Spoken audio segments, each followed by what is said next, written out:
Celui qui observe, si je peux dire, la restructuration dans le monde du tourisme ici en Égypte doit faire deux remarques très importantes en ce qui concerne les efforts gouvernementaux et les efforts de l'Égypte dans le domaine de la restructuration du domaine touristique. À partir de ce long d'Aswan au sud de l'Égypte jusqu'à Alexandrie, à partir de Sinaï jusqu'à Matrouh à l'ouest, la mer Rouge, la Méditerranée, ainsi de suite, l'Égypte essaye de faire un point tout à fait très marquant en ce qui concerne la restructuration du monde touristique et monumental en Égypte. Donc j'ai le plaisir d'avoir avec moi au studio de l'Internet International M. Hazem Badoui, un expert touristique et l'homme qui a appelé à maintes reprises à la réouverture des sites touristiques, archéologiques plutôt, et monumentaux devant les touristes. Vous êtes toujours bienvenu. Merci, Monsieur Hani, ravi de vous voir. Merci beaucoup. Donc, en fin de compte, vos appels ont été très retentissants et on a entendu parler de la rouverture des sites archéologiques. Bien sûr, bien sûr. Il faut dire qu'on a la chance qu'on a maintenant un ministre d'archéologie très actif, très dynamique. Je ne parle pas des travaux concernant le grand musée qui est dans la région pyramidale, mais je parle aussi, comme vous venez de dire maintenant, que vous avez parlé du sud au nord, de l'est à l'ouest, qu'il y a le dernier mois plusieurs inaugurations des différents musées à Tanta qui se trouvent au delta et de l'autre côté vers le sud au Minya, celle d'Akhenaton. C'est-à-dire comme on a parlé avant d'être sur l'air, je suppose que le gouvernement égyptien, surtout le ministère de l'archéologie, est envisagé de faire le Caire comme un grand musée ouvert, comme Luxor aujourd'hui. Oui. Luxor qui est aussi... Oui, et bien sûr, en ce qui concerne cela, ce n'est pas seulement le ministère de l'archéologie, mais c'est la planification étatique. C'est pourquoi, par exemple, on trouve que le Premier ministre, Dr Moussa Mabouli, a inspecté Ain el-Haya, cette région dans l'Égypte antique, une région informelle actuellement, et qui est en passe de devenir une attraction touristique mondiale. Bien sûr, M. Hani, c'est graduel. Ça vient même au-delà du Premier ministre, à partir du chef d'État. La planification. Tout à fait, tout à fait. Si on n'a pas eu la stabilité depuis qui a démarré en 2014 pour le système de sécurité, pour le système économique, pour le développement, pour tout ça, toutes ces choses-là ont mené où, on peut dire que c'est la fondation de la planification de ce que vous venez de dire maintenant et ce qu'on est en train de le raconter, c'est que de mettre l'Égypte au niveau touristique, bien sûr, parce que c'est la mère de la civilisation depuis la nuit des temps, l'Égypte, d'être comme un musée ouvert. Bon, mais ça prend beaucoup de travail. Hein. C'est beaucoup de travail et même redécouvrir les cités plongées. Tout à fait. Tout à fait. Devant les côtes d'Alexandrie, par exemple. J'ajoute, ou je confirme ce que vous venez de dire, toujours quand je pose aux touristes la question, pourquoi vous avez choisi l'Égypte? Je parle pour les opérateurs, hein, pas pour les clients. Pourquoi vous choisissez juste l'Égypte? Il y a d'autres pays en Méditerranée. Il répond une seule réponse. Il dit, ici, c'est garanti de faire un programme, de l'effectuer 100%. Il ne pleut pas, il fait beau, le soleil. Donc, tout ça, ce sont des facteurs qui jouent un rôle plus... Il y a toujours les plaisirs. Exactement, monsieur. Que ce soit dans l'été ou n'importe quand. On a toujours, et ça, c'est quand on était gamin à l'école. On a toujours dit le climat en Égypte, il est magnifique, il fait toujours beau.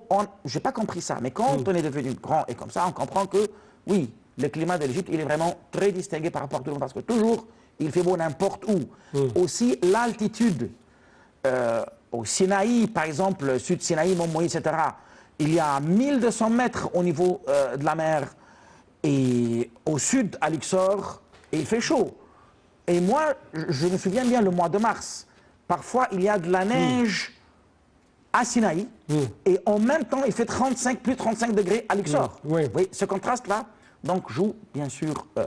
bien sûr, vous parlez d'anciennes ville, Luxor, Aswan, le Caire. On vient de proposer une image de cette zone informelle qui s'appelle Ain el-Haya, Oui. un lac bien sûr, mais fait. qui est entouré par des zones informelles. C'est pourquoi on essaye de valoriser cette région, ou révaloriser cette région d'une manière tout à fait attractive. Tout à fait, Oui. tout à fait, tout à fait, parce que là, il y a Oui. des traces de l'Égypte musulman chrétien. Oui. Depuis, on parle des 2 millénaires, depuis 2 millénaires, on parle. Au fond si vous regardez par exemple cette image, au fond, vous allez trouver le musée, ce qu'on appelle le musée de la civilisation, qu'on essaye Tout à fait. Oui. Il n'est pas encore inauguré. Hein, Oui. ça, c'est à Ain el-Haya ou à Ain el-Sira, comme l'appelle. Et c'est donc qu'on essaye de réaménager. Tout à fait. Et le site, il est en préparation. Il est là-bas, c'est un chantier, Oui. un travail énorme pour faire un pont, pour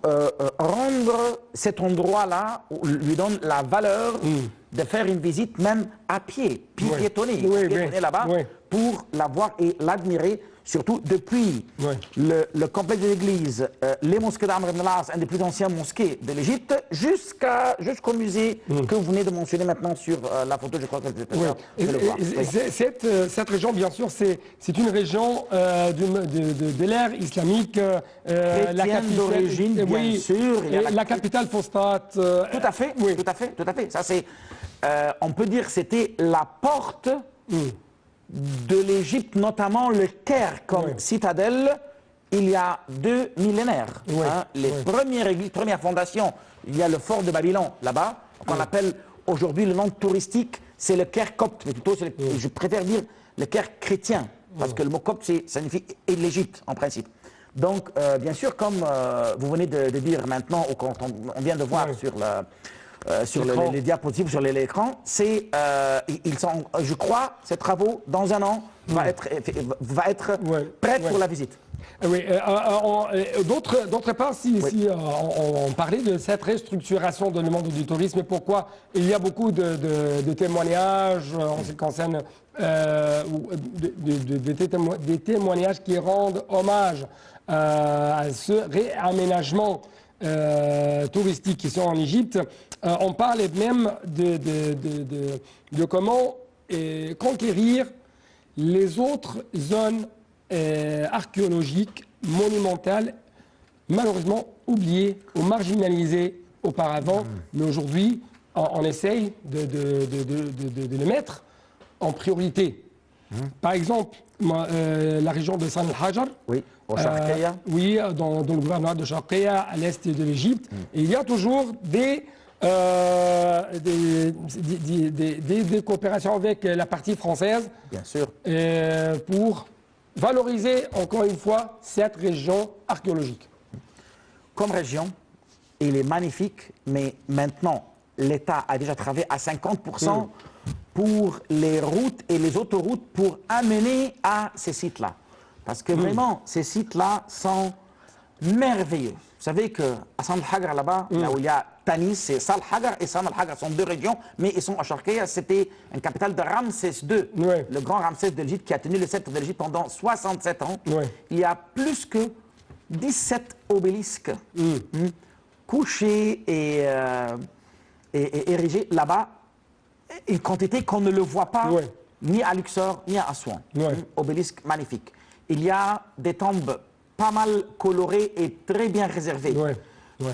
Des temples, il y a des endroits magnifiques, mais juste c'est l'accès. Et l'État travaille pour ça, il travaille comme dit à 50% de ça. Et même, peut-être, il y a le moyen de faire des croisières là-bas, mais ça c'est au futur proche. Oui, bien sûr, bien sûr.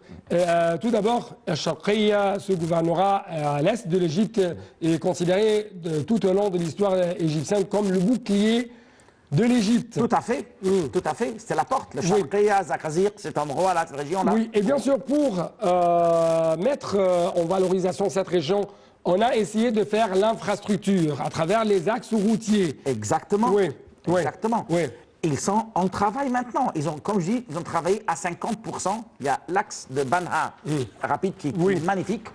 Et non, mais juste, il faut dire que ces sites-là se trouvent malheureusement maintenant entourés par plein de maisons et de bâtiments. Donc, comme vous le dire, l'accès des routes, ça c'est un peu... Faciliter les choses. Mais on a commencé à travailler. L'État a déjà travailler ça très fort parce qu'il y a vraiment des merveilles là-bas. Ça va changer complètement le plan des programmes touristiques et ça va faire une sorte d'attraction.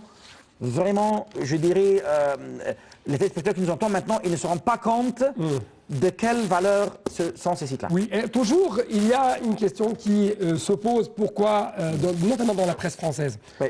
Et ça, à la lumière de l'exposition extraordinaire qui a accueilli plus d'1,3 million de visiteurs français, Toutankhamon, le trésor du pharaon, du Golden Pharaoh, comme on dit. Oui.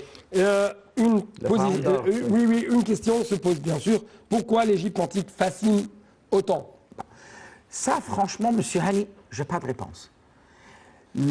L'Égypte, oui, sérieux, hein, lorsqu'on était étudiant, on a étudié, bien sûr, toute l'histoire de l'Égypte pharaonique, Égypte ancien, gréco-romain, copte, chrétien et musulman.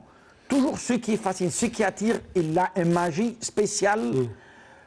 Je dirais peut-être parce que les anciens Égyptiens ont créé leur religion, leur vie, d'une façon très manuelle, hein, avant d'avoir quelqu'un qui inspire ou n'importe. Ils ont inspiré eux-mêmes. Les scènes sur les murs, il y a certains magiques, vraiment, je n'ai pas de réponse. Même nos professeurs nous ont répondu comme ça. Je crois que nous sommes, en tant que des Égyptiens, nous sommes bâtisseurs de la civilisation. C'est pourquoi on trouve qu'on a toujours des critiques, ou des critiques qui sont lancées à l'égard de l'Égypte. Ouais. Mais la réaction des Égyptiens, les vrais Égyptiens, les Égyptiens normaux, c'est toujours la construction. C'est toujours une guerre pour le développement. C'est vrai. C'est toujours une guerre pour la construction. Oui. Vous parlez, disons, à l'époque des pyramides et des tombes. Et ça, à cette époque même. Ah ben, monsieur Hani, dans une phrase complète, les anciens Égyptiens ont vécu, et j'ai parlé chez vous ici plusieurs fois dans ces émissions-là, ils ont travaillé déjà 5 millénaires avant Jésus-Christ. Et dès que l'idée est lancée, ça se développe très vite. C'est-à-dire, lorsqu'on est fasciné, par exemple, des pyramides, il y avait déjà 2400 de travail avant d'atteindre ce niveau-là, ou pour arriver à construire ce bâtiment-là, si on veut le nommer bâtiment, pyramide. Vous voyez, il y avait 2400 ans. C'est pas n'importe quoi. Et si on compare avec les ordinateurs et ce qu'on a maintenant, les années 1960, c'était comment? Et aujourd'hui, c'était comment? C'est-à-dire, durant juste 40 ans, le développement était comment? L'ordinateur était comme ce studio-là, aujourd'hui, il est dans la poche. C'est la même chose. Donc, si on parle de... Non, les anciens Égyptiens ont vécu longtemps, et il y avait plusieurs périodes, et si je ne vais pas rentrer dans l'histoire, dans les détails, parce que c'est pas le moyen maintenant, mais il y avait des développements et des étapes au fur et à mesure, comme maintenant si on compare depuis 2014 jusqu'à 2019, il y a des développements qu'on dit... Il y a cette réaction, que ce soit de la part des États, de la part des citoyens, c'est la construction pour répondre à toutes les critiques. Tout à fait. Et cela fascine, ou c'est cette méthode, ou cette expérience égyptienne fascine toujours, même les spécialistes dans le domaine du tourisme, parce qu'on parle actuellement que le tourisme, l'industrie touristique en Égypte a eu beaucoup du choc, mais elle a supporté. Et c'est un exemple à suivre pour les autres pays du monde. Oui. Mais aussi sur le même, si on parle historique, nous allons voir que les derniers 3 millénaires avant Jésus-Christ, les premiers fondeurs des pyramides, jusqu'au Nouvel Empire, c'était comme le dessin graphique. Il y avait là où l'État égyptien est arrivé à l'apogée, et puis période de décadence. Ensuite remonté. Donc si on regarde, c'est la vie de l'être humain. On est gamin, on passe par plusieurs étapes. Enfance, adolescence, jeunesse, on travaille, on réussit, parfois on tombe, on reprend de nouveau. Et ici permettez-moi de vous dire que des philosophes allemands ont dit qu'il y a des nations où c'est difficile pour des nations à quitter l'histoire. C'est-à-dire, si même cette nation est tombée une fois, alors... elle n'a pas repris. Oui. Oui. Elle reprend toujours. Elle reprend, bah oui. Elle ne lâche pas les pédales. C'est ça, voilà, c'est ça. C'est la volonté, monsieur Hani. C'est la volonté, c'est l'idéologie, c'est le génie des Égyptiens. Oui, aujourd'hui, ça c'est documenté. on trouve les périodes là où l'Égypte était envahie, était occupée pendant 3-4 siècles. C'est des périodes de décadence. C'est-à-dire, et ils n'étaient pas des magiciens, mais juste c'est la volonté de, comme on dit, le cou qui ne casse pas le dos, il le fortifie. Oui. Donc, on redit, voilà, donc et je crois que Salih al-Hajar, le gouverneur de Sharqiya, représente cette histoire égyptienne. Parce qu'il a été conquis par les Hyksos. Exactement. Et après cela, les Égyptiens ont repris cette partie. Bien sûr, toute l'Égypte était, les Hyksos ont apparu au nord, et puis lorsqu'ils ont été chassés au début du Nouvel Empire, le San al-Hajar était la capitale de Ramsès II, c'est-à-dire 3 siècles après que les Hyksos ont été chassés. Et pour montrer son pouvoir, l'influence de Ramsès II à San al-Hajar ou al-Sharqiya était au nord du pays. Et en même temps, il y a les 2 fameux temples dans le sud du pays, Abu Simbel. Donc c'est juste pour répandre l'influence. Et comme je viens de dire, il était le roi de l'Égypte pendant 67 ans, le plus long roi au Nouvel Empire qui a resté sur le trône de l'Égypte. Et donc c'est ça ce qui explique quelle importance de ce droit-là. C'était comme vous venez de dire. D'abord c'était sur le coin entre la mer Rouge et la Méditerranée, l'endroit le plus fertile de l'Égypte. Et c'était une capitale qui s'appelle Tal Basta ou Per-Ramessou, c'est la capitale de Ramsès II. Ramsès, voilà. Autre chose, on parle toujours de nouveaux tombeaux dévoilés à Luxor, d'autres sarcophages, ainsi de suite. Cela fait agiter l'imagination du monde entier, des touristes, des voyagistes. Bien sûr. Selon une des recherches, maintenant est devenu vieux parce que depuis 10 ans qu'il y a encore plus que 70% des tombes et des questions qui n'ont pas encore de réponse pour l'histoire égyptienne. Ce qu'on a pu dévoiler ou déchiffrer, bien sûr, grâce au déchiffrement de Champollion pour les Pères de Rosette, on a pu lire et comprendre, mais il y a encore des choses cachées. Et l'État aujourd'hui travaille depuis qu'ils ont fait déménager les habitants à El Qorna, à Luxor, et leur mettre ailleurs. Ils ont découvert des tombeaux. Ils l'ont restauré. Même le ministre de l'archéologie vient d'inaugurer, j'ai envoyé 2 tombeaux il y a 2 mois. Et chaque année maintenant, les derniers 4 ans, chaque année, il y a des nouveaux tombes qui terminent le nettoyage et le ménage. Ils l'ouvrent pour les touristes. Et ça, bien sûr, c'est une attraction extraordinaire. Moi, toujours, je dis, l'Égypte n'a pas besoin de la publicité mondiale du tout. Déjà, ce qui existe en Égypte, si l'État... Parle de lui-même. Voilà. Garde la sécurité. Mais si, permettez-moi de vous poser ce point. S'il vous plaît. Actuellement, on trouve qu'il y a des initiatives individuelles de la part des archéologues d'origine égyptienne et qui ont essayé de mettre des chaînes sur YouTube afin de défendre toute fausse information en ce qui concerne l'archéologie égyptienne. Oui. Ou l'histoire égyptienne. Des efforts, il essaye, il y a le pour et le contre. Il y a qui essaient de détruire pour détruire et ils ont des thèses, ils les défendent. Mais je veux dire que l'histoire écrite et documentée, hein, on peut dire on fait des efforts pour analyser, mais la réalité, c'est une seule réalité noir sur blanc. Ce qui est écrit, c'est écrit ce qui est sculpté, gravé, qui est tapis sur les murs de tous les tombes et les tombeaux et qui est reconnu depuis 2 siècles, depuis que j'ai fait Champollion, il est connu et clair. Donc, qu'on dit ce qu'on dit. Voilà.